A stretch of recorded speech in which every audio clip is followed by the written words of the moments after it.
దక్షిణాది చిత్ర పరిశ్రమలో తనకంటూ ఓ గుర్తింపు తెచ్చుకున్న హీరోయిన్ సుకన్య. తెలుగు, తమిళం, కన్నడ, మలయాళ భాషల్లో దాదాపు 80కి పైగా సినిమాల్లో నటించి మెప్పించింది. అయితే పెళ్లి తర్వాత సినిమాలకు దూరమైంది. రీసెంట్గా సెకండ్ ఇన్నింగ్స్ స్టార్ట్ చేసి సినిమాల్లో తల్లిగా, వదినిగా క్యారెక్టర్స్ చేస్తూ వరుస సినిమాలతో దూసుకుపోతోంది.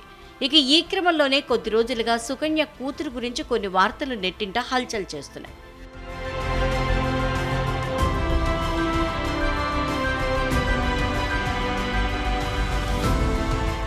సోషల్ మీడియాలో వైరల్ అవుతున్న ఓ ఫోటోలో సుకన్యతో కనిపిస్తున్న ఓ అమ్మాయి ఆమె కూతురంటూ ప్రచారం జరుగుతోంది.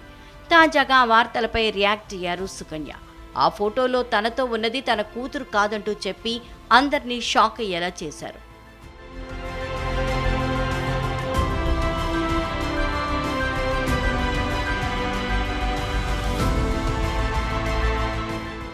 ఇంతకీ సుకన్య ఏమన్నారంటే, కొద్ది రోజులుగా సోషల్ మీడియాలో చక్కర్లు కొడుతున్న ఆ ఫోటోని నేను చూశాను. అందులో నాతో ఉన్నది నా కూతురు కాదు, నా చెల్లెలు కూతురు. ఆ ఫోటోని నా ట్విట్టర్ పేజీలో షేర్ చేశాను. నేను, నా సోదరి, ఆమె కుమార్తె అని పేర్కొన్నారు. కానీ నా కూతురంటూ ప్రచారం చేస్తున్నారు. నేను శ్రీధర్ రాజగోపాల్ని పెళ్లి చేసుకుని విడాకులు తీసుకున్నాను. మేమిద్దరం కొన్ని నెలలు మాత్రమే కలిసి ఉన్నాం. కోర్టులో విడాకుల కోసం దరఖాస్తులు చేసుకున్నా డైవర్స్ కోసం చాలా సంవత్సరాలు పట్టింది. ఇప్పుడు నాతో ఉన్నది నా కూతురు అంటూ ప్రచారం చేస్తున్నారు. నా గురించి ఏదో ఒక వార్త ప్రచారం చేయటానికే ఇలా చేస్తున్నారని అనిపిస్తోంది.